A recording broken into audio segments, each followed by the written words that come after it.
Hello there, dear friends, and welcome once again to the Relaxed Fantasy Review.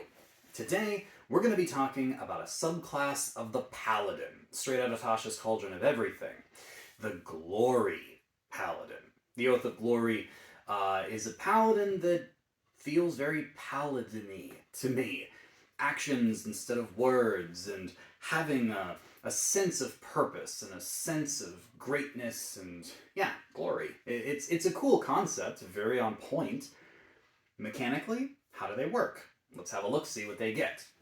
When you choose this subclass at level 3, you get a couple things. First, you get an expanded spell list, your Oath spells. These spells are okay. You get some really good ones. Guiding Bolt, not bad. And you get Haste at later levels. That's also really good. Great for a paladin. You get some other things. Compulsion, Commune, Flame Strike. That's not bad. Yeah.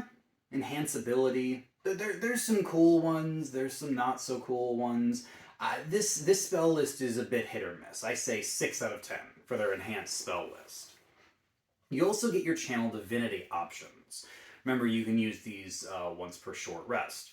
Channel Divinity, you get 2. First is Peerless Athlete. This gives you a 10-minute buff where you have an advantage on your athletics checks, and you can push and pull things that are twice as big, jump further. It basically just makes you really, really good at being athletic, which is situationally useful, I guess. The other thing you get is Inspiring Smite. When you hit a creature with a weapon attack, you can choose to use your Channel Divinity to grant temporary hit points to your allies, 2d8, plus your modifier. And that's not bad. Temporary hit points are cool. You can only do it with your Channel Divinity, so that's once per rest. These powers, again, situational. Temp hit points, paladins aren't typically the party healers or supporters. And Peerless Athletes, I guess, when you really need to be strong, it works. But I say 7 out of 10. These are situationally useful. Then at level 7, you get your aura. Paladins usually get an aura at this level. And this one's called the Aura of Alacrity. Alacrity? I don't know how you pronounce it. But this aura gives you a speed boost. You get an extra 10 feet to your movement speed, which for a paladin is really rare, actually. Paladins usually are not fast. They're heavy armor and, heavy weapons and stuff. So that's cool. The aura also affects creatures that are within 5 feet of you. So if a creature starts its turn next to you, an ally, it gets a plus 10 to its movement as well until the end of its turn. So it's limited in its effectiveness for your party because it doesn't cover the 10-foot range the normal ones do. Not to mention it's a movement speed, so your party's probably moving away from you if they're going to move at all. It's, personally, for me, I would just think of this as a 10-foot boost for you. If an ally happens to start next to you and they get that boost, awesome. But in general, it's just a speed boost for you. Still, 9 out of 10. Having an extra 10 feet of movement speed is cool. Then at level 15, you get Glorious Defense. This is something you can do a few times per long rest, where a creature, an ally of yours who's being attacked, if they get hit with an attack, you can use your reaction to add your Charisma modifier to their armor class, potentially causing the attack to miss. If that happens, and the attack misses, you then can, as part of the same reaction, hit the creature that's hitting them, assuming that you're within range. So if, you're next to them, or if you're a ranged combatant. That's pretty cool. Being able to weaponize your reaction, even a few times per day, really is nice. You can still smite on that attack.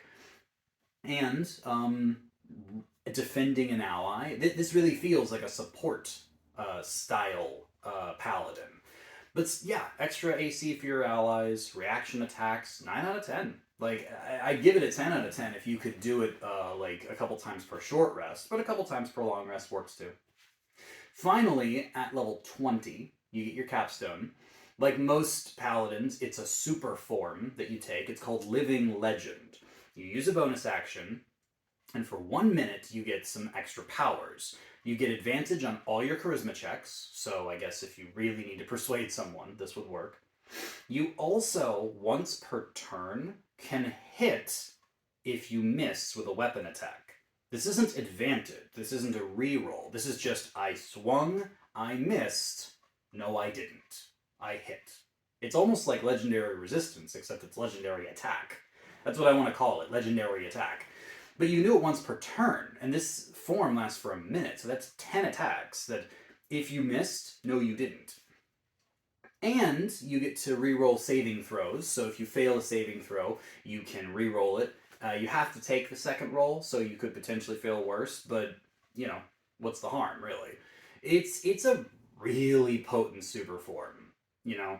This is the sort of super form that Paladin wants. More combat prowess, better defenses, charisma checks are just a nice little bonus. And here's the coolest part.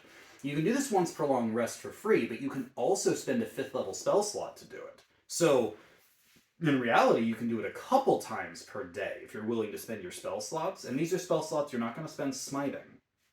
So, you can actually do this a couple times per day, which just boosts its effectiveness even more. I give this 10 out of 10. This is one of my favorite super power capstone features that Paladins get.